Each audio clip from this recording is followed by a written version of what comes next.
Elhamdülillahi Rabbil alemin. Və salatu və salamu alə mən la nəbiyyə ba'dahu əmmə ba'd. Esselamu aleykum və rahmetullah. Deməli, Allah Subhanahu müvəffəqiyyəti ilə seçdiyimiz mövzu haqqında birinci danışaq. Deməli, ümumiyyətlə Allah Subhanahu ilə çalışıram ki, İlk olaraq özüm üçün və sonra da ümumiyyətcə qrupda və dinləyən insanlar üçün faydalı olan mövzular seçək ki, hətta günümüzdə hər kəsin maraqlandıran, əziyyət çəkdiyimiz və Allah Subhanahu ilə aramızda olan rabitədə axsadığımız mövzuları seçirəm. Ona görə Allah Subhanahu ilə çalışağın dərsləri elə bir ki, tətbiq üçün dinləyək. Çünki tətbiq üçün dinləyəndə Allah Azza və Cəllə bərəkət verir. Yəni, əslində də elmdən də, məqsəd də elə elmdən əməldir. Yəni, əməl olmazsa, əsla elmin insan üçün faydası olmur, çünki o, onun əleyhinə höccət olur. Ümumiyyətcə, namazın təzimi haqqında olan Şeyx Abdurrazaq Həfizahullahın kitabıdır. Çox böyük bir kitab deyil. İnşallah ki, bir neçə dərs Allahın izi ilə davam edər. Sonra tamamlayarıq biiznillah. Lakin şeyx çox gözəl faydalar gətirir burada. Ümumiyyətlə biz bilməliyik ki, baxın, namaz Allah Subhanahu ilə bizim aramızda olan elə bir bağdır ki, digər olan, əmirlərdən fərqli olaraq biz onu bir gündə bir neçə dəfə yerinə yetiririk. Bu da onun əhəmiyyətli olmasına dəlillərdən biridir. Misal üçün, İslamın 5 şərti var. Onlardan biri nədir? Namazdır, sonra oruçdur, sonra nədir? Məsələn, zəkatdır, həcdir. Baxsan bu ibadətlərə, Ramazan və nafilələr, fərzlərdən danışaq da.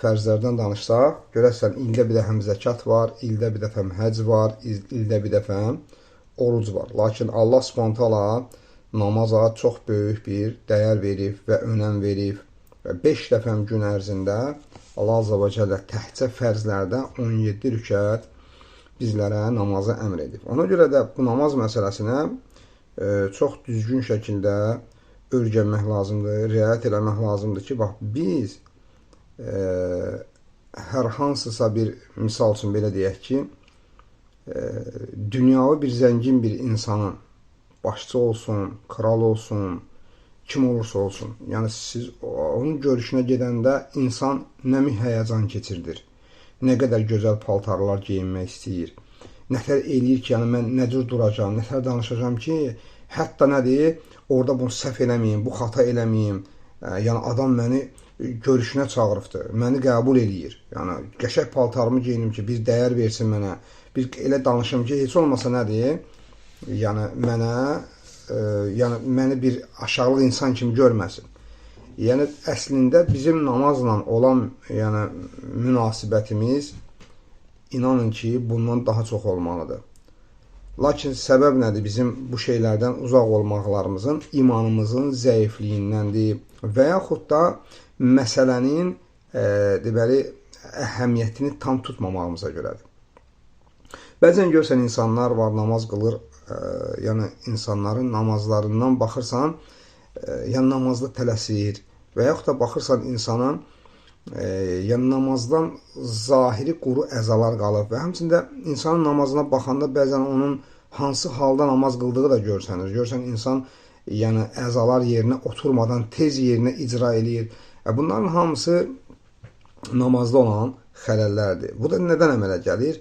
İlk olaraq namazı təzim etməməkdən. Yəni, bu namazın qədrini, dəyərini həqiqətən də, o dəyəri ona haqqı ilə dəyər vermədiyimizə görə. Yəni, bilmirik də, misal üçün, insan, belə deyək ki, əlində olan bir şey versələr ona desələr ki, sənin əlindəki ən bahalı, qızıldan ən bahalı qaşla olan bir üzük vermişəm sənə. Yəni, insan onu necə qoruyar?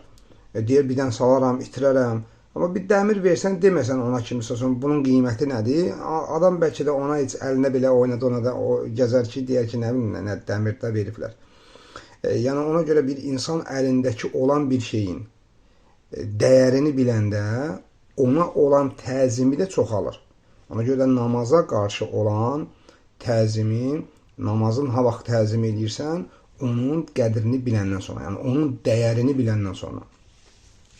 Ona görə də inşallah ki, başlayaq ki, Şeyx Hafizəhullah yəni nələr gətirir burada və deyir ki, ümumiyyətlə deyir, insan qul bilməlidir ki, yəni qulun deyir, ən mühüm olan işlərindən biri olan namazdır. Yəni namaz onun üçün ən mühüm olan bir şeylərdəndir və kim onu deyir, hifz eləyərsə, yəni qoruyarsa, yəni deməli nə olar? Öz dinini də mühafizə etmiş olar.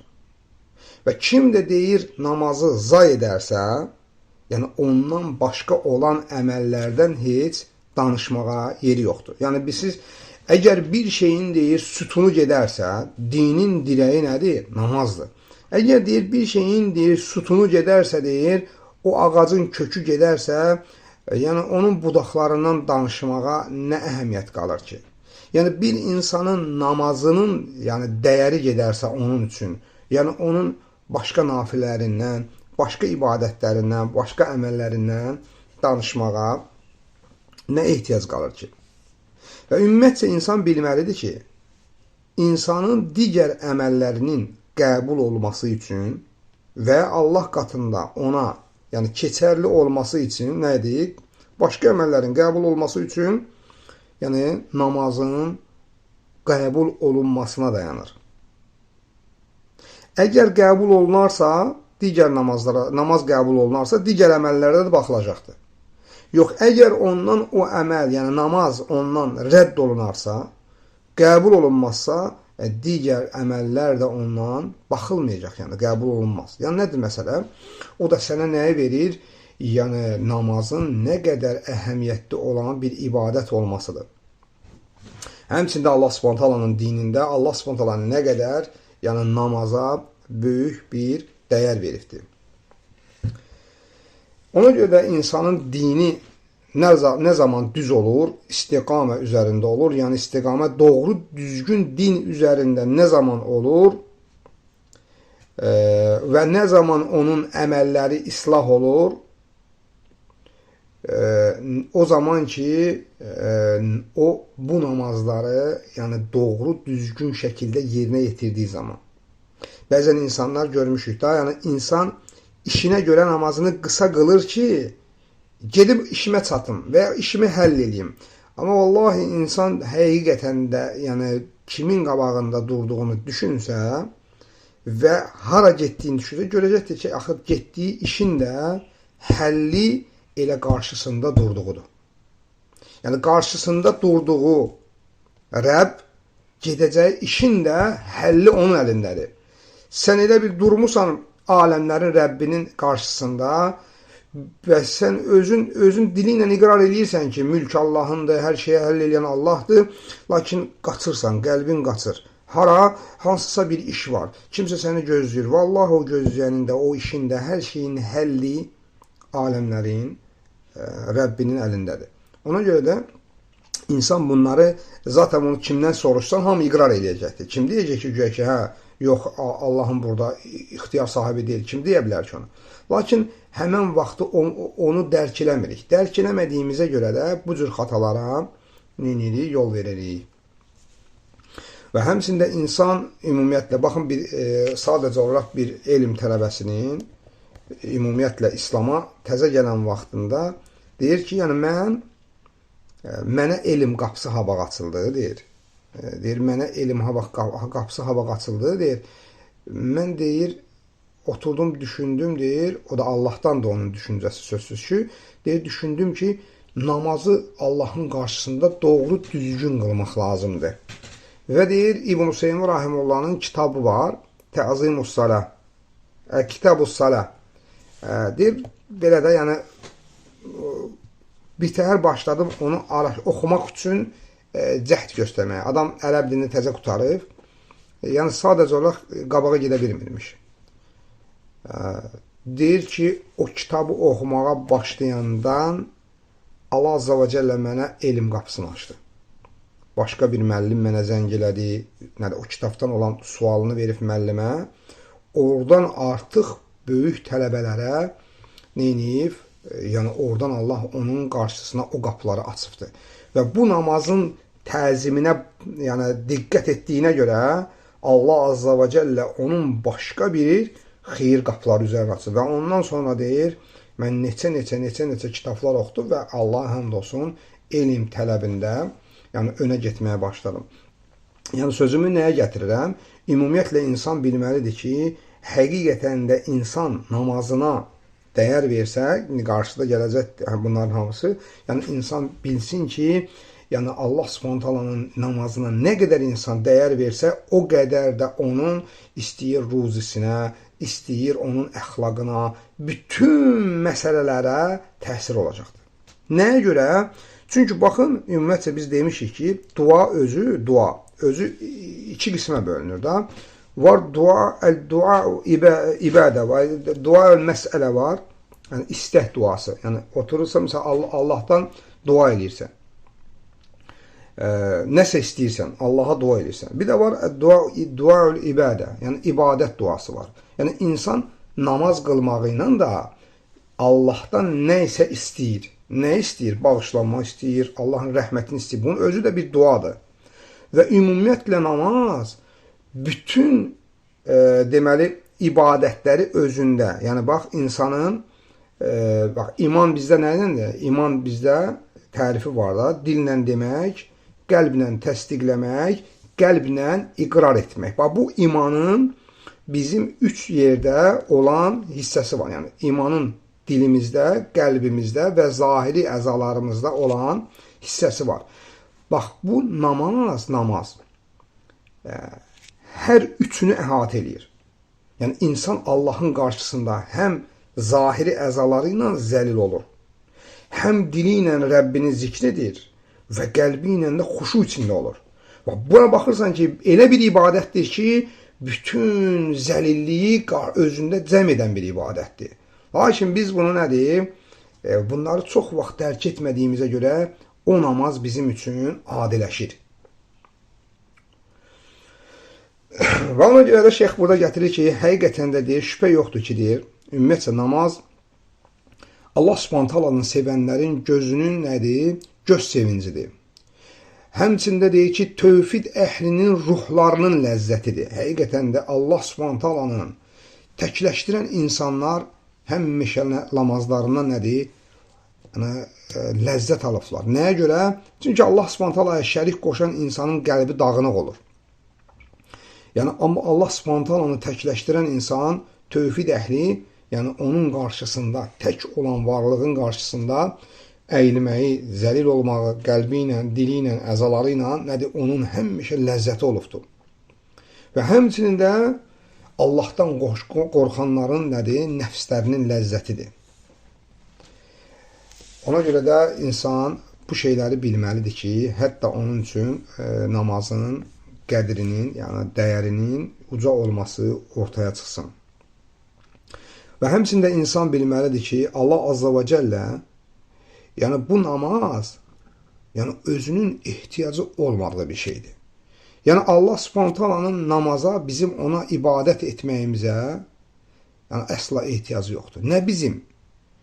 Yəni Allah Azza və Cəllə elə bir Rəbdir ki, yəni elə bir mələk yaradıbdır ki, yaratdığı gündən ta qiyamətə qədər səcdədən başı qalxmır. Və deyir, axırda başını qaldıracaq, nə deyir? Yəni biz sənə deyir, yəni haqqı ilə ibadət etmədik, ey Rəbbimiz deyə. Yəni Allah Azza və Cəllənin bizim ibadətlərə əsla ehtiyacı yoxdur. Ona görə də insan bunu düşünsə, onda anlayar ki, Allah Subhanahu taala bizə əta etdiyi özü ilə danışmağı, bizə fürsət verməsi, bu bizim üçün böyük bir neymətdir. Yəni Allah Subhanahu taala bizə fürsət veribdir ki, aləmlərin Rəbbi olan Allah onunla danışaq. Yəni gündə 5 vaxt Allahla danışmaq fürsətini verib bizə. Ona görə bu insan bunu bilməlidir ki, bu Allahdan olan bir nədir? Allahın lütfüdür. Ona görə də hər bir müsəlmana, yəni yaraşan odur ki, bu namazla, yəni bu fərz namazları ilə xüsusən də neynəsin? Ona diqqət etsin. Çünki hər ötən namaz artıq sənin deyil. Və bir də sən həmən ötən namazları qiyamət günü əməl dəftərinin açılanda görəsən. Necə ki, Allah Subhanahu taala həmən vaxtı deyir, qulumun fərzlərini gətirin. Əgər namaz əhlidirsə, namazı varsa, digər əməllərinə baxılacaqdır. Yox, namazı yoxdursa, artıq o bir əməllərinə də baxılmayacaqdır. Ona görə də insan namazına baxmalıdır. Qulumun namazlarını gətirin. Yəni, hesab eləyin ki, biz gözümüz tərəzidə olar. Baxacaq ki, yəni, hə, bax, namazım gəldi, bax, zöhr namazım. Baxarsan ki, içi boş, xuşusuz. Subhanallah, bu namazım da getdi. O namaz gəlsin, o namaz da getdi. Neçə namazlarımız görəsiniz ki, nədir? Boş, yəni xuşusuz. Çünki nədir? Yəni, xuşu ümumiyyətlə, alimlər nə gətirir? Xuşu, yəni namazın ruhudur. Yəni, necə ki, bir cəsəddə, bir bədəndə ruh olmasa, nə olar o?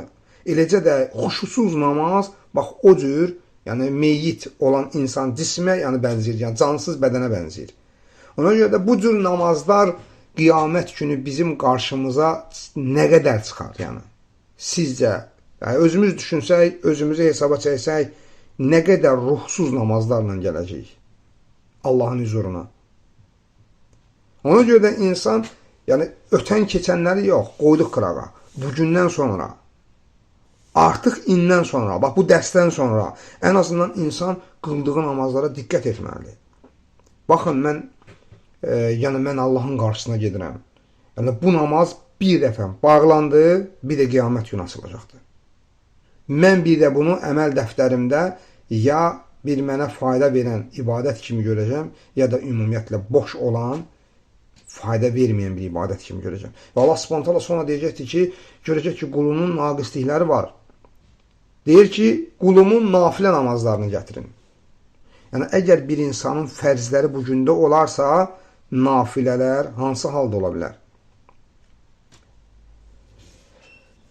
Ona görə də Peyğəmbər sallallahu aleyhi və səlləmin hədisində gətirir ki, Osman radiyallahu anhu rəvat edir ki, mən Allah Rəsulü sallallahu aleyhi və səlləmdən eşitdim ki, belə dedi. Deyir, o elə bir müsəlman kişi yoxdur ki, fərz namazları ona yetişsin və o deyir, dəst namazını gözəlləşdirsin. Yəni, gözəl şəkildə bir dəst namaz alsın. Və namazda olan xuşusunu tənzimləsin. Rukusunu, səcdəsini illə kənət kəffarətən limə qabləhə minəz-zunub. Yəni, ötən günahlarına nədir?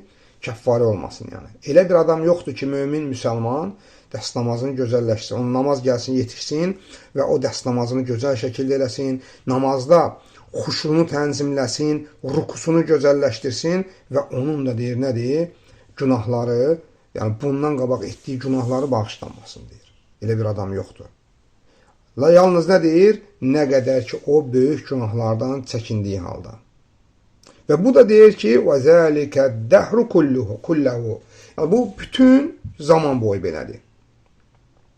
Ona görə də insan, baxırsınız, bax, insan nə qədər günahlarımız var. Bildiyimiz və bilmədiyimiz. İbn Qeym Rahimullah nə deyir? Əgər deyir, bildiyin 100-dürsə, bil ki, bilmədiyin milyondur. İnsanın nə qədər xataları var, heç özü də bilmir. Amma lakin nədir? Bu qədər xatalarla Allah Subhanahu taala xəlq etdiyini tanıyır. Bilir ki, qul günahkardır. Ona görə də onun üçün təmizlənmə yeri qoyub.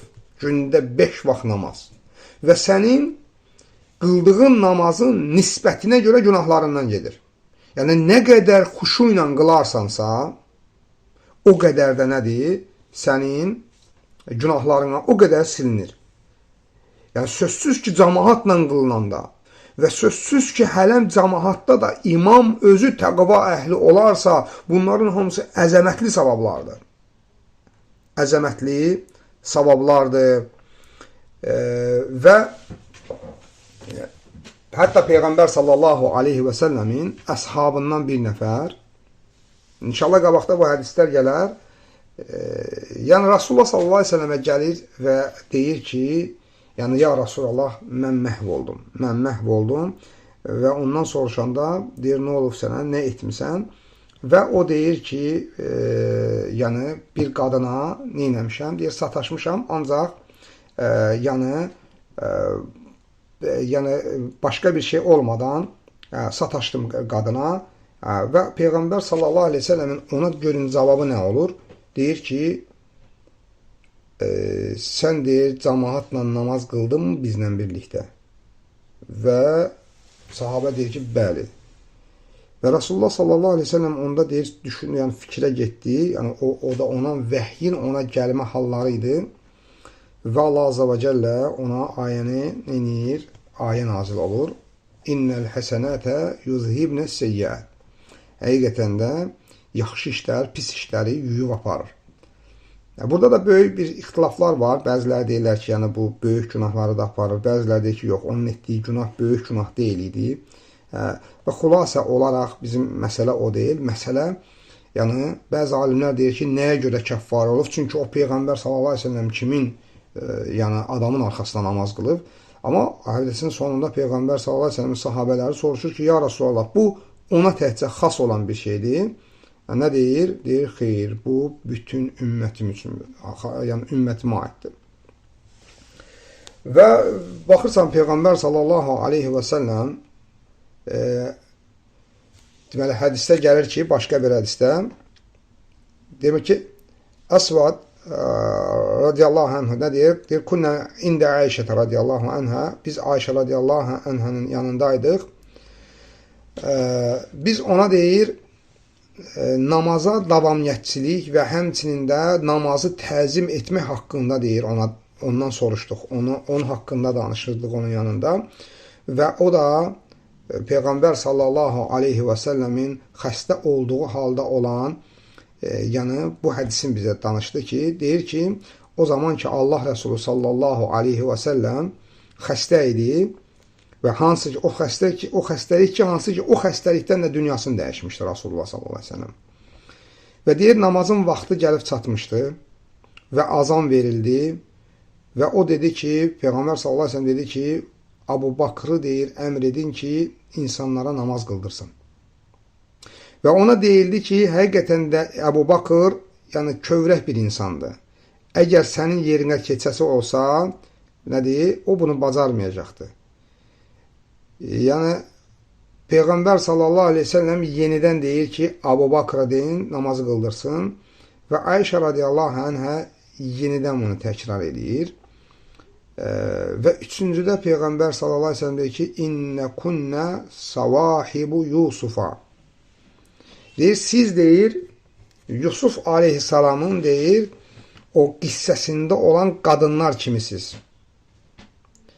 Sizə deyirəm ki, əmr edirəm, deyin Abu Bakra namazı qıldırsın. Yəni, bu nə deməkdir? Yusuf aleyhissalamın qissəsində olan qadınlar kimi savahib, yəni məsələn, qadınlardır, yoldaş qadınlar kimi. O da nədir? Məqsəd nə idi? Deməli, Ayşə radiyallahu anhə əslində, yəni qəsdi orada Abu Bakrın radiyallahu anhunun kövrək olmasını qeyd etmək istəmirdi. Əslində onun məqsədi nə idi? İstəmirdi ki, Peyğəmbər sallallahu aleyhi ve sellem sağ olduğu halda o atası o namazı qıldırsın ki, onun haqqında danışmasınlar. Yəni məqsədi atası haqqında danışmasınlar, pis sözlər gəzməsinlər deyənə. Bu sözü atır ki, Peyğəmbər sallallahu aleyhi ve sellemin neynəsin? Yəni sözündən dönsün. Və Peyğəmbər sallallahu aleyhi ve sellem onu tutur. Və nəyə görə deyir ki, Yusuf aleyhissalamın qissəsində olan qadınlar? Onlar da həmən vaxtı ki, yəni Yusuf aleyhissalama gözəlliyinə görə ki, yəni belə deyək ki, padşahın yoldaşı ona ki, gözü düşür və bu zaman qadınlar istəyirdi Yusuf aleyhissalamı görsünlər. Yusuf aleyhissalamı görmək istəyirdilər, lakin necə görsünlər, onu görməyin bir dənə yolu var idi. Neynədilər? Dedilər ki, belə bir söz bıraxdılar. Deyir, yəni, padşahın yoldaşı deyir, öz nəfsinə uyub deyir, cavan oğlanı yoldan çıxartmaq istəyibdir. Və ayədə də belə gəlir ki, həmən padşahın yoldaşı onların hilələrini neynədi? Duydu. Tutdu ki, bunları neynəmək istəyir və onları qonaq çağırır, əllərinə bıçaq verir. Deməli, məqsəd nə idi burada? Qadınlar özləri, fikirləri başqa olduğu halda, elə bir ki, nədir? Dedikləri söz isə başqa bir söz idi. Burada da Peyğəmbər sallallahu aleyhi ve sellem Ayşə radiyallahu anhə bunu deməklə nəyə qəsd edirdi? Yəni, sən fikrində başqa şey tutmursan, mənə Əbu Bakrın kövrək olduğunu deyirsən. Eynən necə Yusufun qissəsində keçən o qadınlar kimi. Və Peyğəmbər sallallahu aleyhi və səlləm yəni əmr edir və Əbu Bakr radiyallahu anhu çıxır namaza. Və Peyğəmbər sallallahu aleyhi və səlləm bədənində biraz yüngüllük hiss eləyir. İki dənə kişinin ortasında əllərini boyunlarına ataraq sanki ayaqları yerlə sürünə-sürünə çıxır ki, neynəsin? Ağrıdan, yəni o cür sürünə-sürünə belə ayaqları sanki yerlə sürünə-sürünə də belə zorla yeriyə-yeriyə yəni çıxır, istəyir ki, yəni o da gəlsin namaza və Əbu Bakr bunu hiss edir ki, Peyğəmbərin gəlməyini sallallahu aleyhi ve səlləmin və addımla neynir? İstəyir, arxaya çəksin, Rasul səsəm ona işarə edir ki, yəni davam elə. Sonra deyir Peyğəmbər sallallahu aleyhi ve sellem onun Əbu Bakrın yanında əyləşir və o cür namaz qılır və Əməşə deyəndə ki, və Peyğəmbər sallallahu aleyhi ve sellem namaz qılırdı və Əbu Bakr namaz qılırdı, Peyğəmbər də onun böyründə olduğu halda və insanlar da Əbu Bakrın dalına namaz qılırdı. Nədir? Və o da deyir, başı ilə dedi ki, bəli, belə idi. Yəni, baxın, Peyğəmbər sallallahu aleyhi ve sellem ümmətinə yəni bu namazın nə qədər dəyərli olmasını bildirirdi. Hətta özü üçün nə qədər qədri olmasını nə inirdi? Göstərirdi onlara. Hətta Peyğəmbər sallallahu aleyhi ve sellem yəni Rasulullah sallallahu aleyhi ve sellemin 4-cü gündən elə bil ki, o ağrıları ki tutur, həftənin 4-cü günü, həmən ağrılardan da elə dünyasını dəyişir və 3 gün çəkir də, elə bil ki 5-6 bazar, bu 3 gün elə bil o ağrılarla o namazları qıldıra bilmir cəmaata. Çox ağrı bir, dəhşətli ağrıları olur. Yəni, Rasulullah sallallahu aleyhi ve sellem son vaxtlarında da pərdəni belə aralayardı və insanlar namaz qıldığı zaman ümmətinə baxardı və təbəssüm eləyərdi. Nəyə görə?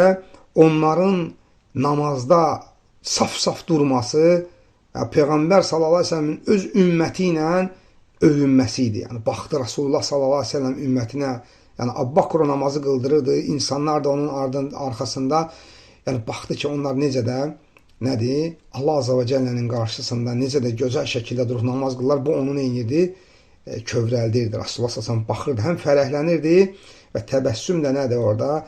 Fərəh təbəssümü idi, necə ki, şeyx burada gətirir. Ona görə də yəni biz həmən bu Peyğəmbərin, yəni sallallahu aleyhi ve sellemin ümmətindənik. Biz yəni elə bir Peyğəmbərin ümmətiyik ki, Rasulullah sallallahu aleyhi ve sellem, onun sahabələri öz çiyinlərində bu dini, bu namazı mühafizə edərək, döyüşərək dini bizə gətirib çatdırıblar. Yəni, baxın, misal üçün Allah Azza və Cəllə bu dində nə qədər əziyyəti olan insanlar var. Sahabələr, tabiinlər, ətbə-u tabiinlər, indinin özündə alimlər. İnsan yarım saat oturub dərsdə otura bilmir. Vallahi saatlarla oturub Allahın dinini örgənən və örgədən alimlərimiz var. Yəni, baxın, onlar mühafizə edərək bu dini gətirib bizə çatdırır və bizim də üzərimizdə haqdır ki, öz övladlarımıza yəni bu namazı çatdıracağıq. Yəni, sabah biz öz övladlarımıza çatdırdığımız namaz hansı şəkildə olacaqdır? Onu bir Allah bilir. Ona görə də Allah Subhanahu taala nə deyir Quran-ı Kərimdə? Onlardan sonra elə bir qövm gəldi ki, onlar nə etdilər? Namazı zay etdilər və şəhvətlərinə tabe oldular. Yəni, namazı zay etmək nə deməkdir? Namazın, bəzi alimlər deyir ki, vaxtından gecikdirməkdir. Namazı buraxmaqdır. Bəzilər deyirlər ki, yox, namazın xuşusunu zay etməkdir. Çünki namazın xuşusu getdisə, namaz da getdi. Ona görə də məsələ ciddi məsələdir. Yəni biz o qövmlərdən olmayaq ki, həqiqətən də biz namazlarımızı zay edib özümüzdən sonrakilər üçün nədir? Zay olan namazlar buraxaq və şəhvətlərimizə uyanlardan olur. Allah Subhanahu taala bizi o əməllərdən qorusun. Ona görə də biz öz övladlarımıza, necə ki görürsünüz günümüzdə kafirlər, müşriklər, Yahudilər, xristianlar bizim dinimizi parçalamaqdan ötəri və onların ümumiyyətlə siyasətini dəstəkləyənlər, onların ümumiyyətlə yaşayışını sevənlər, Yahudi pərəstlər, o nə bilim kafir pərəstlər, dindən ümumiyyətlə xəbərləri olmayanlar, görürsünüz Allahın dinini, şüarlarını əzməkdən ötəri nətər də pusquda durublar. Bir dənə oxşar bir hicaba aid olan bir məsələ çıxan kimi baxırsan ki, münafiqlər, qəlblərində xəstəlik olanlar, Allah Subhanahu taalanın dinini sevməyənlər, İslamdan xəbəri olmayıb özlərini yalandan İslama nisbət edən o qədər insanlar çıxır Allahın dinini əzməkdən ötəri. Lakin onlar bilməlidirlər ki, Allah Subhanahu taalanın dini sənin başın kimi, yəni dəyərsiz bir şey deyil ki, yəni sən tez taftalansın gedir. Allah Subhanahu taalanın dini dəyərlidir və o dinin sahibi də ümumiyyətlə öz dinini qorumağa qadirdir. Yəni onların misalı sanki küləyə qarşı tüpürən insanın misalına qədərdir. Nə qədər güclə tüpürsən də gəlib üzünə yapışacaqdır. Sən neyniyəsən Allahın dininə? Sən kimsən ki Allahın mülkündə? Yəni neynəmək istəyirsən? Heç nə də eləyə bilməyəsən. Vallahi Allah Subhanahu taala bundan qabaq da yəni Allahın dinində əziyyət çəkən insanlar olub, şəhidlər olub, hətta qövmlər olubdur ki, eşitmisiniz, ya yandırıblar onları. Nə Buruc surəsində keçən qissə. Nədə Allah Subhanahu taala iman gətirdiklərinədir. İman gətirdiklərinə görə yəni. Ona görə də insan bilməlidir ki, bu din yəni asanlıq bir şey deyil. Bu dində bugünkü gün misal üçün rahatıq, ola bilər sabahsı gün çətin olsun. Ona görə də bugün firavanlığımızda Allah Subhanahu taalanın qarşısında durduğumuz zaman elə gözəl şəkildə onları yerinə yetirməyə çalışmalıyıq ki, çətin günlərdə bir üzrümüz olsun ki, bu gün çətin idi. Yəni namazı biraz tələsik qıldım. Hansısa bir çətinliyim var. Lakin insanın firavan vaxtı Allah Subhanahu taalaya əda etdiyi namazı o cür şəkildə etməsi nədir? Həqiqətən də böyük bir naqislikdir. İnşallah ki, burada Allahın izni ilə istəyirəm dayanam. Çünki dərs ümumiyyətlə maraqlı dərsdir. Kitab özü ümumiyyətlə maraqlı kitabdır. Yəni, sadəcə olaraq çox olanda görsən yorğunçuluq olur. İnsanlar da yorulur. Dərslər çoxdur. İndi adam var ki, bir gündə 3 dərsə qulaq asır, 2 dərsə qulaq asır. Yəni, elə eləmək lazımdır ki, cəmaatı bezdirməyək. Hətta yəni nə olmasın, usanmasınlar, adiləşməsin. Və inşallah burada Allahın izindən kifayətlənək, bununla dayanaq. Allah Subhanahu taalandan istəyək ki, eşitdiyimizi bizim üçün lehimizə etsin, əleyhimizə etməsin. Allah Azza və Cəllə bizim elmimizə bərəkət versin. Bu elmi Allah Subhanahu taalaya qəlbimizdə olan təqvamızın artmasına səbəb etsin. Yəni, öyrəndiklərimizlə Allah Subhanahu taalanın Allahın təzimi qəlbimizdə artsın. Allah Subhanahu taalandan istəyək ki, Rəbbim bizlərə faydalı elm, məqbul əməl, halal ruzi və səlim olan bir qəlb əta etsin. Allah Azza və Cəllədən istəyək ki, Rəbbim xəstələrimizə şifa versin. Dünyasını dəyişən bacı və qardaşlarımıza Allah Azza və Cəllə rəhm etsin. O çətinlikdə olan müsəlman bacı və qardaşlarımız var ki, hansılar ki, onlar həqiqətən də istirab içindədirlər. Allahın dininin uğrunda həqiqətən də əziyyət çəkirlər. Allah Subhanahu taala yəni onları elə bir imtihana çəkir ki, həqiqətən də hər kəsin səbr edə bilməyəcəyi bir imtihandır. Allah Subhanahu taala onları dərəcəsini artırsın. Allah Azza və Cəllə onları şəhidlərdən qəbul etsin. Rəbbim onların imtihanlarını xəfifləşdirsin. Allah Azza və Cəllə onların və həmçinin bizi də Peyğəmbər sallallahu aleyhi ve sellemə qonşu etsin. Allah Azza və Cəllə bizdən bu əməli qəbul etsin və necə ki bizi bax bu gözəl bir məclisdə cəm etmişdi, Allah Azza və Cəllədən istəyirəm ki bizi Rasulullah sallallahu aleyhi və səlləmin Kövsər bulağının ətrafında cəm etsin və doğrusunu Allah bilir. Subhanəkəllahumma Rabbənə və bihamdik və nəşhədu ən la ilahə illə ənt və nəstəğfirullaha və nətubu ileyh.